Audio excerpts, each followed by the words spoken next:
पहलगाम हल्ल्यातील संशयित दहशतवाद्यांना सैन्याने मोठा दणका दिलाय। कालपासून एकूण 5 दहशतवाद्यांची 7 घरं जमीनदोस्त करण्यात आली आहेत। पुलवामा, कुलगाम, त्राल, बिजबेहरा आणि शोपियान भागात ही कारवाई करण्यात आली। काल 2 तर आज 3 दहशतवाद्यांच्या घरांवर ही कारवाई करण्यात आली आहे।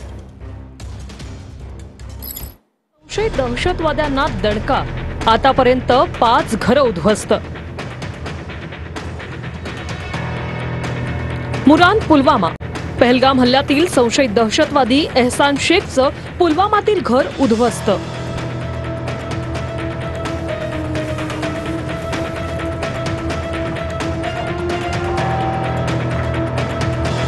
मतलहामा, कुलगाम दहशतवादी जाकीर अहमद गनीच्या घरावर कारवाई।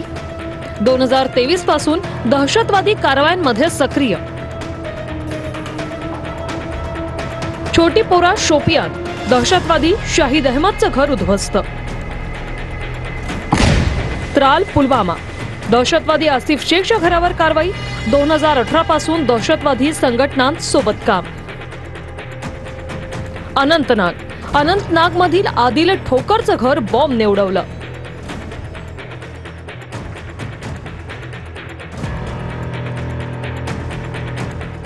पहलगाम मधल्या बैसन व्हॅलीमध्ये जो दहशतवादी हल्ला झालेला होता त्या हल्ल्याशी संबंधित संशयित जे आहेत किंवा जे अतिरेकी कारवायांमध्ये सहभागी आहेत अशांवर आता जोरदार कारवाई लष्करानं सुरू केली आणि त्यातलीच एक थेट ही कारवाई झालेलं चित्र मी तुम्हाला दाखवतोय। शोपियान जिल्ह्यातल्या छोटीपुरा या गावातलं। या गावामध्ये जो शाहिद अहमद कुट्टे हा जो तरुण 22 वर्ष वय आहे त्याचं, तो राहत होता।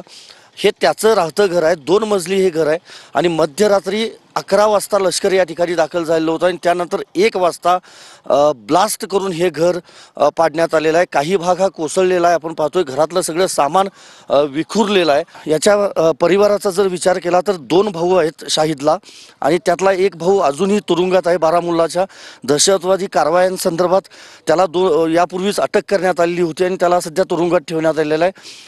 आणि 2 बहिणी देखील त्याला आहेत, जी एक त्यातली विवाहित आहे आणि आई वडील असं त्याचं कुटुंब खरं तर होतं आणि तो दहशतवादी संघटनेशी संबंधित होता। त्यामुळेच लष्करानं ही जोरदार अशी कारवाई केलेली आहे।